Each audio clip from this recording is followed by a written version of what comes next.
Ranking Member. Thank you, Secretary Rubio. Look forward to 2 sessions together today. This afternoon, you'll be in front of the Appropriations Subcommittee. And I think there's going to be some themes across both of these.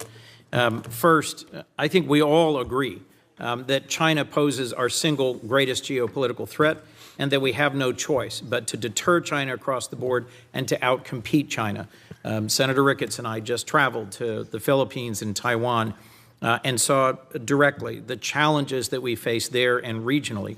And you've recently had some significant successes, the DRC, Rwanda, peace transition, the avoidance of escalation in India and Pakistan, the opening towards Syria. But I also frankly think that there's been a real lack of coordination and some serious harm to our standing in the world with some of the countries that we have worked most closely with over decades. The DOGE-driven, abrupt, and largely illegal cancellation of billions of dollars of contracts for humanitarian relief and aid, and the disrespect and the dismissal of thousands of AID staff and our NGO partners stands in sharp contrast to the state reorganization process you just presented on in your following. You've submitted plans and proposals. We're having a conversation. You're going to send a congressional notification. We're going to have a hearing. That's the way that the reforming of USAID could have and should have happened. And so I just at the outset had to say, as someone who spent 15 years traveling the world, visiting both our partners and allies, looking at independent or semi-independent agencies like the MCC and the DFC and their role, and visiting NGO partners and the USAID, I reject the broad characterization of them by Elon Musk and DOGE as criminals who were wasting taxpayer money. You've heard across all of us support for PEPFAR, concern about humanitarian relief, and the vision that this is a key strategic asset for us. It's my hope that we'll work together to actually make real a more effective, focused, and sustainable foreign aid component to what STAID does, and sustaining organizations that we help build together, like the MCC, the DFC, and the Global Fragility Act. So let me turn to this for a moment.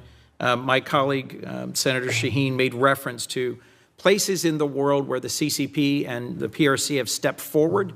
I agree, they're never going to deliver humanitarian aid the way we used to, and with the breadth, depth, and effectiveness that we have. But I also think they're taking advantage of the opening to say that we're not reliable, that our decades-long partnerships can't be sustained and extended, and to question our motivations. So I think we need to step out quickly to avoid creating a big hole in our credibility globally. Let me just start on a few questions with Ukraine. The previous administration worked closely with our partners and allies in Europe on sanctions to tighten them, to close loopholes, to extend designations. Are you continuing to do that?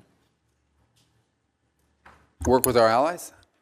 To tighten the sanctions? Yeah, so, well, first of all, the Europeans have their own set of sanctions, and we've coordinated with them very closely. In fact, the president had a call with at least 6 leaders from Europe yesterday. I had meetings with what we call the Quint that include Italy,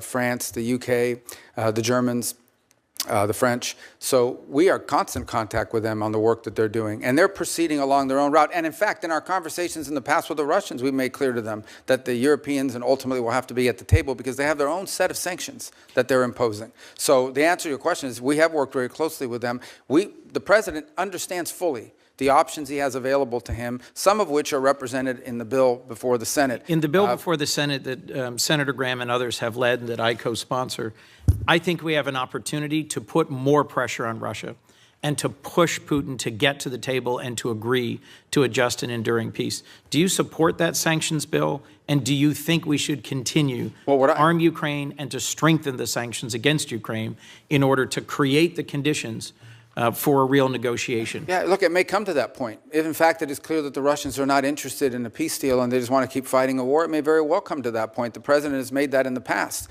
Our belief, the president's belief, is he believes that right now, if you start threatening sanctions, the Russians will stop talking. And there's value in us being able to talk to them and drive them to get to the table. Like, we'll see. Look, they have to do this. No one's claiming that this is a guarantee. President Zelensky reversed himself, showed up, was ready and willing to negotiate, And Putin, I think, my view, continues to play for time. Well, so I hope that we can work together to put more pressure on Putin to get to the table and to resolve this. The other thing that I see clearly, and I think many of my colleagues do, is that what happens in Ukraine sets the table for what happens in the Indo-Pacific. That there's an increasing coordination between the Russians, the Iranians, the DPRK, and the PRC. Do you see that as well, Mr. Secretary? Well, we remind our European allies every day that were it not for China, Russia would not be able to sustain this. And they're fully aware of that. And obviously, we all understand the presence of the North Koreans and the Iranian role in this as well.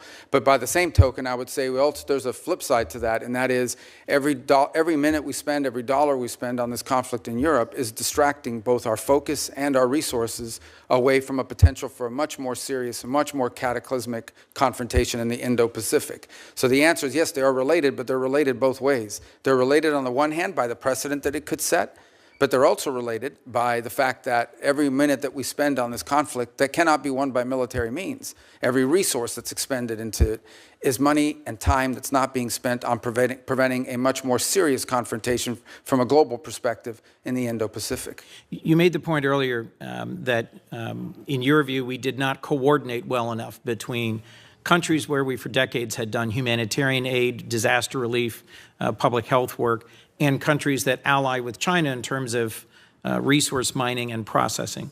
One of the countries we visited was the Philippines. The Philippines is the most disaster-prone country on Earth. They have more typhoons, volcanoes, earthquakes than anywhere else, and they are a treaty ally of the United States. Yet we abruptly canceled a whole series of programs that provided disaster assistance, development assistance, and humanitarian aid. My hope is that we will work together to follow an appropriate and legal process to reform foreign aid and to align it with our values and priorities. I've long seen the MCC and the DFC as critical components in pushing back on what you correctly perceive as the PRC's extractive engagement with much of their region. What do you see as the future for organizations like the MCC and the DFC? And when we next speak this afternoon, I'll be pressing you on the America First Opportunity Fund and understanding how this nearly $3 billion Agile fund will fit into the picture for the future of aid. Yeah, on DFC, we don't control those two entities. They're independent. They're both undergoing a review. DFC, I think, has the opportunity to potentially even expand. That's not a commitment, but I'm telling you there's talk about that. On Millennium Challenge, I think that I saw some reporting out there that it was being imploded. My understanding is the way it's being approached is that it's being reformed but not done away with. It was actually created as an alternative to the way we did aid with USAID. And so there's work happening on both of them. So my personal view on DFC is I think DFC has an opportunity to perhaps do more, and it's the sort of investment we want to make around the world and the way it's structured. And on Millennium Challenge, it's undergoing a review right now, but the review is designed to improve it, not to eliminate it. Well, we should talk more directly about that. I'm concerned that what's happened in other agencies is happening there. The overwhelming majority of the headquarters staff being suspended or fired, and then compacts eliminated more quickly than it's being reformed. Same thing with global communications through USAGM, Radio Free Europe, Radio Free Asia. I'm concerned that we are conceding spaces to the PRC when we should be working together on a shared objective